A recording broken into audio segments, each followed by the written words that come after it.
Welcome to another Now That's Weird with me, Ross Hemsworth, and this week we're going to delve into some areas that perhaps we haven't touched on before. We've got with us someone who's actually a priest and a member of the Magic Circle. That's going to be interesting. And to start with, a man who's actually been in Loch Ness right down to the depths looking for the Loch Ness Monster. He's also a ufologist and a paranormal researcher, Malcolm Robinson. Guys, welcome to the programme. Thank you. Now, Malcolm, let's start with you. Obviously, I know your story. You and I go back a long way, but let's start from the beginning. What brought you into the world of the paranormal and UFOs? Well, I've always been interested in the subject of UFOs, ghosts, poltergeists. And ever since I was a small boy, this fascination was very, very strong for me. And as I grew older, I decided that if ever I was going to learn something more about this subject, then I would have to become more actively involved. So what I did, Ross, was I joined various societies, one of which was BUFORA, the British UFO Research Association. I was a press officer for a number of years. I've travelled extensively throughout the United Kingdom on a whole range of different, strange, weird and wonderful cases. And in 1979, I formed my own society entitled Strange Phenomena Investigations.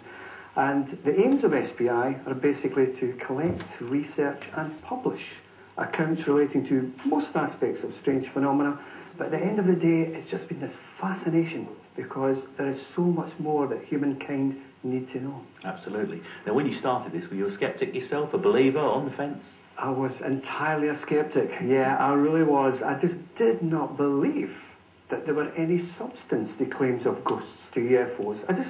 I thought it was all complete and utter nonsense. But it's like anything else in life, Ross. Once you get your hands dirty, once you physically spend nights in haunted houses, and I've spent a few nights in haunted houses. Yeah, me too, yeah, I've been there. I've seen things. I've seen things move up into the air, and it's at those points in your life that you come off the fence, that you decide, hey, this is something real here. And I guess, my main interpretation of life for me right now is just to try and impress upon the people of this country and elsewhere that there is something else, that there is something else to look at. Now, you've gone through a circle, really, of ghosts to UFOs to even Loch Ness. So let's just start with Loch Ness before we go anywhere else, because I found this intriguing. I used to think the Loch Ness Monster was a tourist attraction to get people to Scotland to spend money. What made you think there was actually something there worth investigating? Well, I guess to some degree it still is a tourist attraction. Let's make no bones about that. There's a lot of little shops around Loch Ness selling little model Nessies, etc. It does do a lot of trade. But I guess for me, as a small boy, my parents used to take me up to Loch Ness. We went on one of the cruisers that went up and down the loch. And again, it was this fascination. My father said that there's something lurking beneath this boat, beneath the depths of this loch. And for a young boy, that just did something to me. And I remember grabbing the binoculars, the family binoculars, and I was all over the loch looking for this elusive beast. And it wasn't until obviously I got to my teenage years that I decided to really make some concerted effort to travel to Loch Ness and do some research and do some interviews around the loch shores.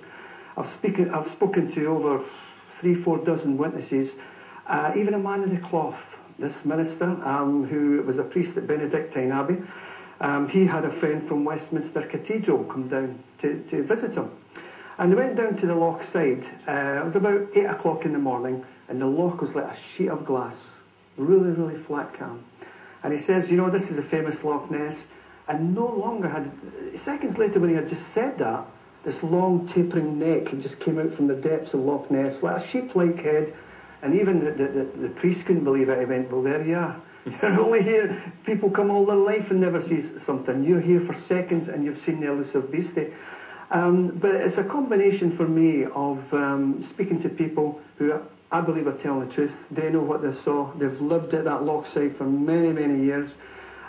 Yes, you've got to be careful of fakes and charlatans, but in the main for me, There is something there, for sure. Well, that's similar really to ghost and UFO thing, isn't it? Because a lot of the time we rule stuff out that it is fake or it's been manipulated by Photoshop or whatever. Yeah. But of course that doesn't mean the original doesn't exist. Now I understand that a famous filmmaker, Mr. Spielberg, took a bit of an interest in your interests of Loch Ness. He did indeed, Ross. That's correct, he did, which was very flattering, and it was nice that I could have had the chance to work with Mr. Spielberg. But very briefly, when Ted Danson was doing a film about Loch Ness, I had a phone call from the Sun newspaper, and they asked me, Mr. Robinson, have you any plans? How do you think we could capture Nessie? And funnily enough, at that time, I did have this plan. Very briefly, it's if you can imagine a boxing ring, you know, like a boxing ring. Now, on these ropes would be these spherical balls, just like a grenade, if you like. Now, coming through that would be the rope of this big cage, and it would be radio biopsy darts in this ball. Now, inside this boxing ring effect, you would have this machine constantly churning out fish puree to attract whatever. And as this creature came towards us and pushed against the wires of this fence, it would release like a grenade pin, all these radio biopsy darts that would come out in every direction, enter into this creature, neutralise it, not kill it, but neutralise it, and it would slowly fall to the bottom. And then, and only then, we would have definitive proof that there is indeed something in there. It's not an air-breathing animal. It's an accidental breaking of the loch's surface. It's not, you know, surface at all. So what was Spielberg's part in this? What was he going to fund this research? Yes, he was. I mean, he put up the money, or he was going to put up some money to come over to Scotland and film this and do all this research and help build this cage.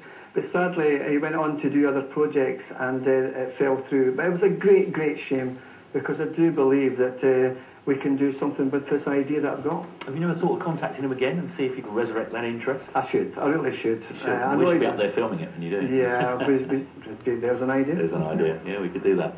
Now let's move on to you. Coven's an excuse for sexual orgies. Oh, that's